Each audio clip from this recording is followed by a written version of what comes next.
Hey, it's David. Let's change the coolant in the 390 Duke. I'm continuing the repairs on my crash damaged Duke, and new radiator has come in, or second-hand radiator has come in, and it's time to change that. Part of that, obviously, I need to drain down the system and refill. So this video will be structured, which is draining, refilling, and then after that I will show the actual radiator replacement bit. But if you're only draining, refill it, you don't need to watch the end bit. So let's go and make this happen. We start with a cold engine so that we don't burn ourselves on hot coolant. And with that cold engine, the first thing we do is we take off the chin spoiler at the bottom of the engine. There are 2 bolts at the front and 2 bolts at the back. Remember, when you're working upside down like this, working on the bottom of the engine, you've got to be very careful which way you undo a bolt, because they just reverse on the bottom and it can be confusing. So there's one this side and one the other side. I'm only going to show you this side because it's the same on both sides. And the front bolts are just tucked in here at the top of the spoiler.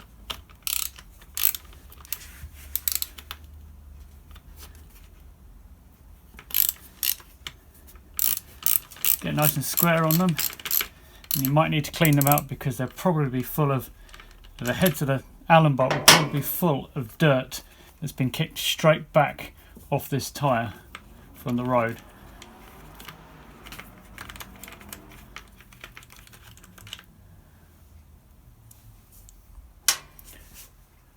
Do the same for the other side.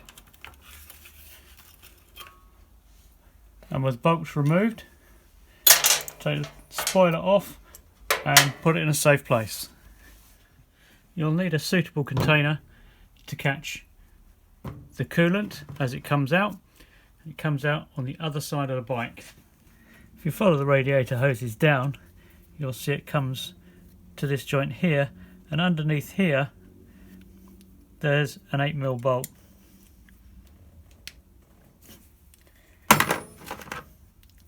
Which we just loosen and remove.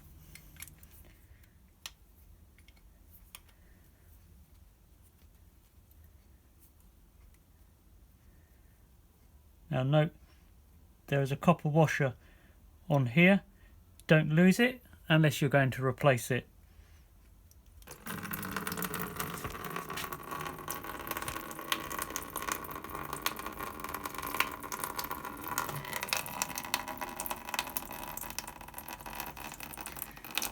So there's the bolt and the copper washer. You should in theory replace this when you change the coolant, but if you don't, just keep an eye on it and watch for leaks.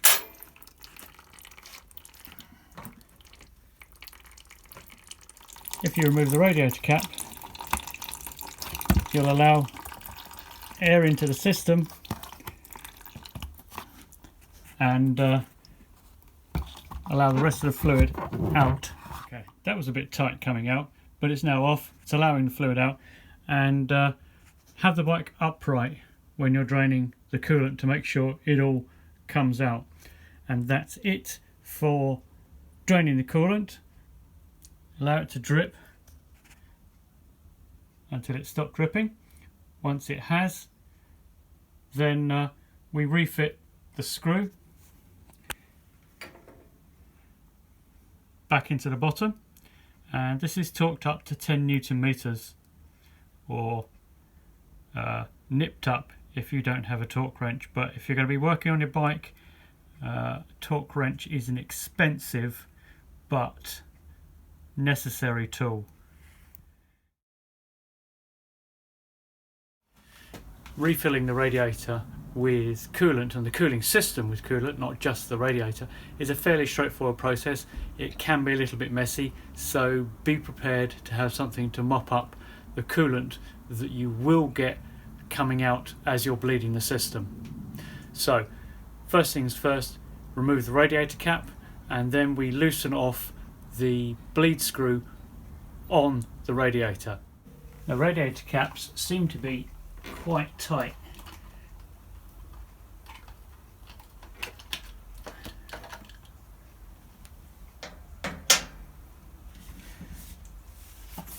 I'm using Motorex M3. Depending on where you are in the world, depending on how hot it is in your country or cold it is in your country, you may need something different. But this is what I'm using here in the UK. This is a 1 litre bottle. According to the specs, you need 1.1 litres, so you will need probably a second bottle. The bleed screw is located on the other side of the bike. Now, of course, it's much more visible on my bike because I've got all the side fairings off. But it's here at the top, and you need to loosen it. Now, the radiator is empty, so nothing's going to come out at this point in time. But you want to have something underneath to catch the spills because it will actually come out. Now, the manual says 3 turns. Half, 1, 2. About 3 turns.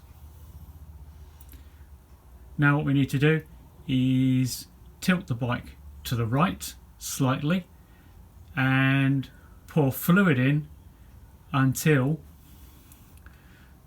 bubbles stop coming out of here and just fluid comes out. So what I'm going to do is I'm going to put my catch tray underneath here, and I'm going to sit on the bike, lean it to the right, and then start pouring fluid in.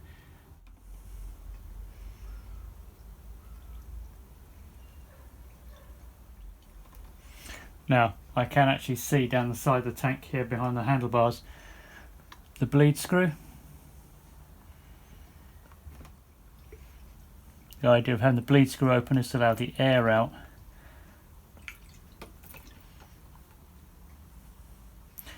And you also need a little bit of extra fluid to allow for spillages. Now the radiator is completely full.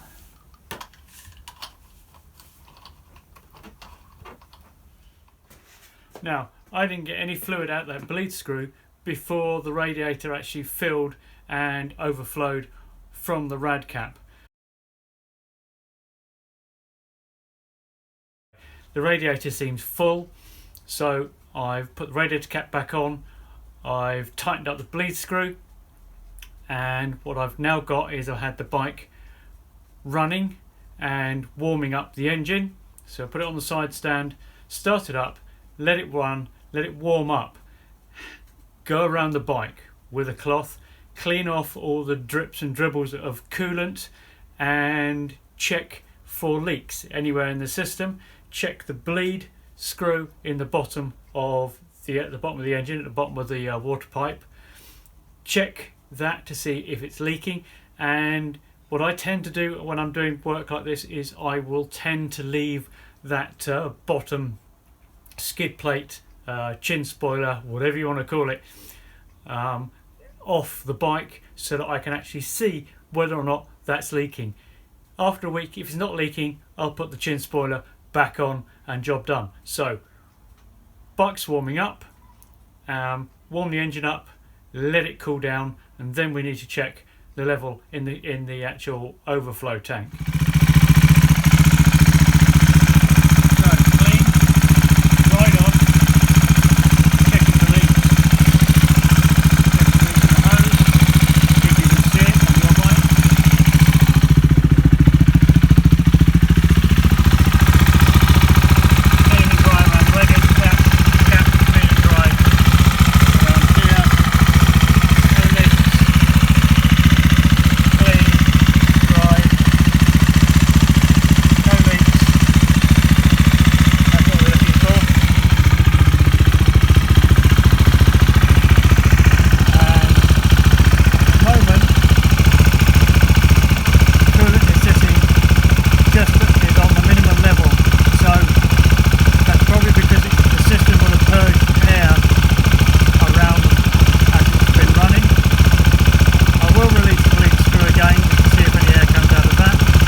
let it cool down.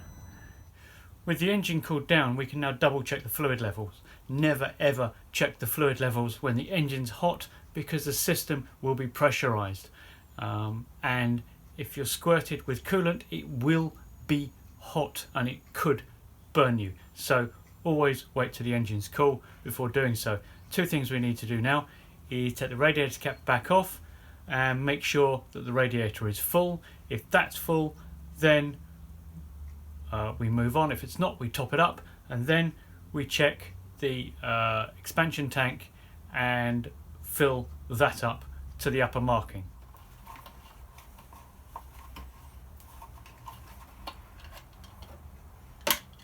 Yep, it's absolutely full, still slightly pressurized.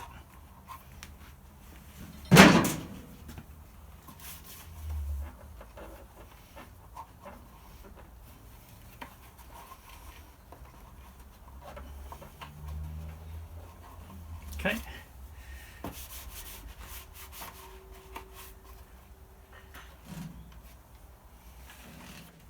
Clean up any spillage and check the level in the compensating tank. And on here, it's just a little bit below the minimum level, so we need to top that up until it's at maximum. That's nearly there.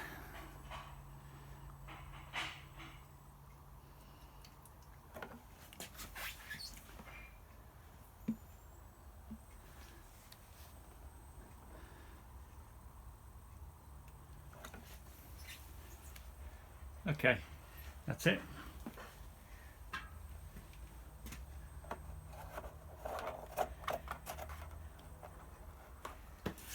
So that's it.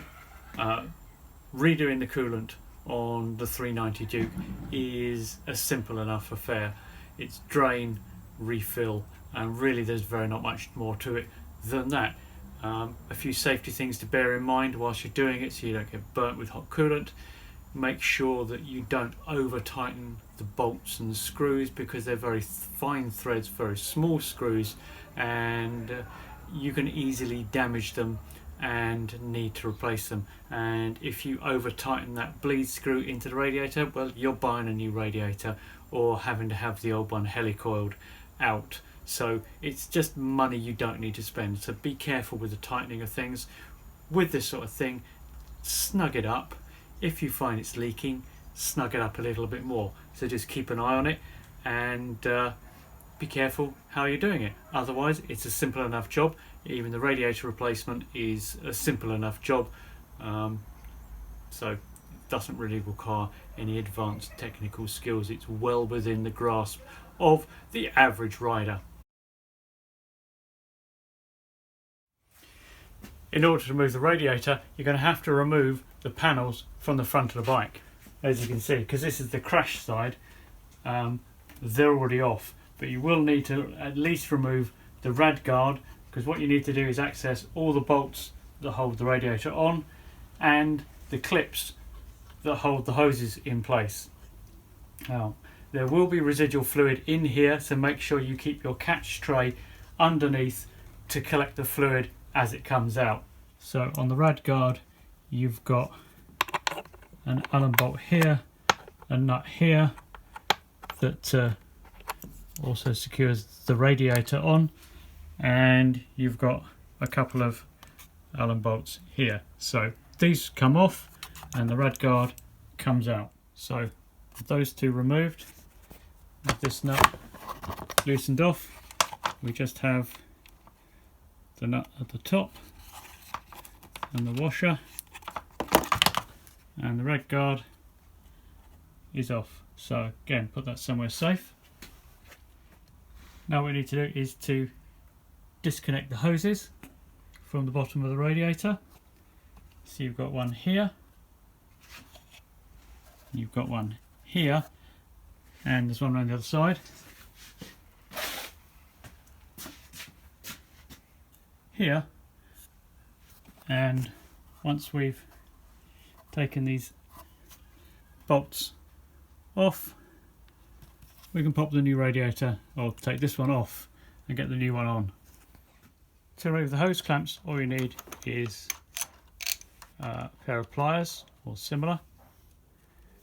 You can squeeze these together. You probably want a big pair of pliers like these, and then you can move the clamps. Now be careful with your paint when you're doing these, so I'd recommend that if they're up like that, you wiggle them back till they're off the end of the radiator fitting and they don't scratch your paint. You can see I've got chips in the paint here from where the radiator smacked into it, probably where those hose clips smacked into it when the radiator was smacked back on impact. Now the hoses typically take a little bit of effort to get off, and sometimes they'll need a little bit of persuasion. Now in this case my radiator is broken, so they'll often need a little bit of persuasion just to come off these pipes.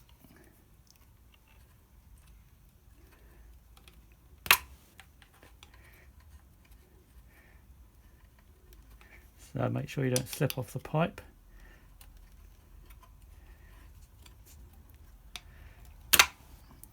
Like that. Yeah, this one's a bit misshapen. I think it's got squished in the accident.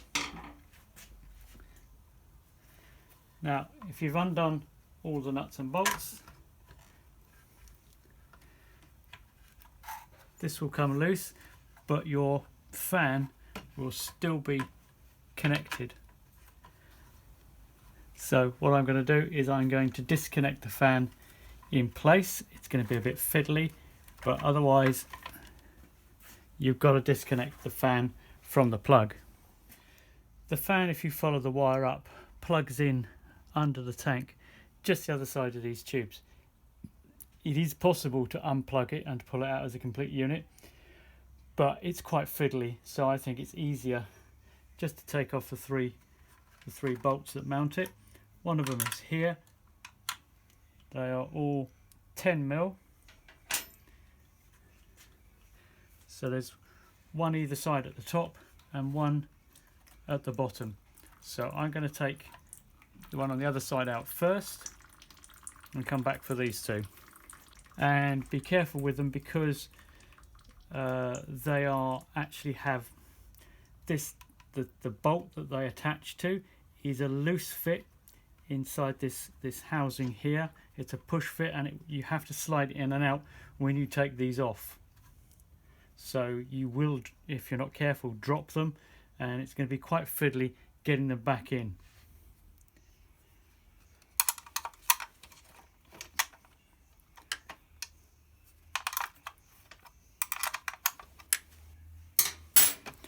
Alright, so this is the final of the three.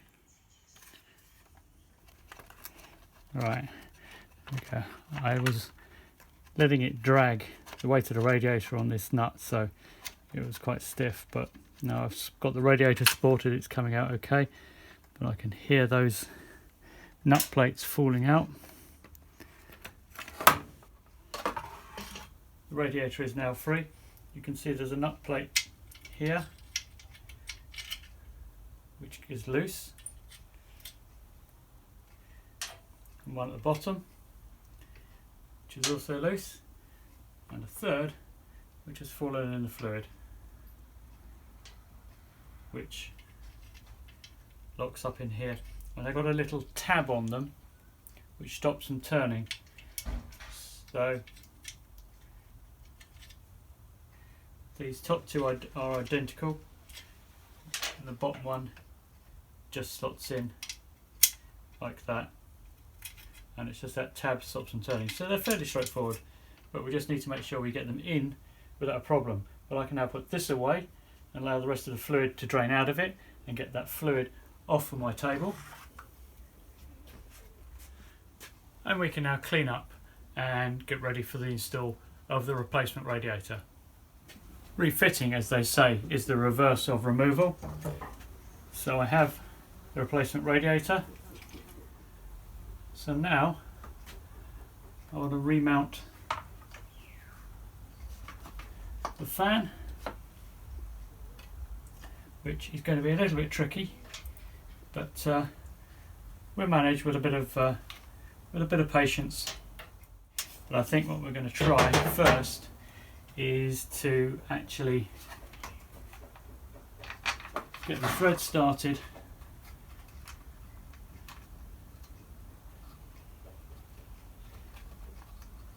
on all of the nuts.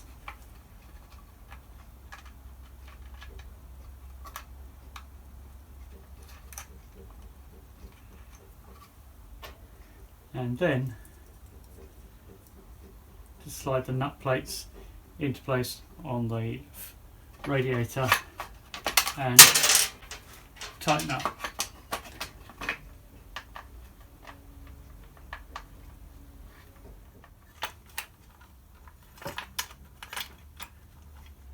Okay, that proved quite easy. The trick is to take the bottom bolt out of the fan housing, the bottom captive nut out, drop the radiator onto the top two captive nuts which you've put into the fan housing, and then you can just squeeze, open up the gap at the bottom, put the bottom captive nut in, push the thread through the housing, and then capture the nut. So that's quite easy. Now I just need to do those 3 nuts up. Yep, and we can get the hoses back on. Just a word on these. This radiator is mounted to the frame on 4 isolastic bushes.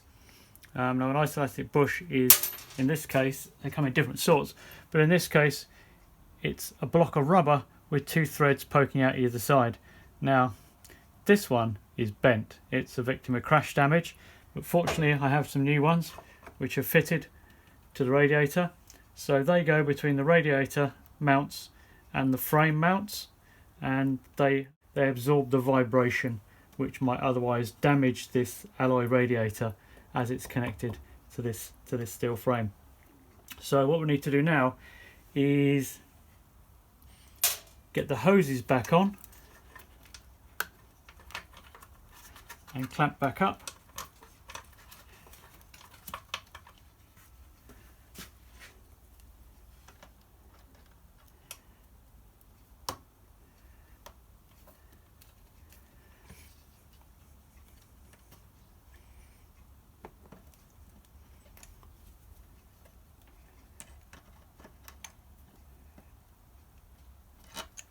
So keeping them clear of the frame. Same on the other side, and then we can get these mounted back onto the frame on all the 4 mounts and bolted up. Do the nuts back up, and that's replace your radiator guards. That's pretty much all there is to it. With the new radiator bolted back in, the only thing left to do now is to refill it with coolant.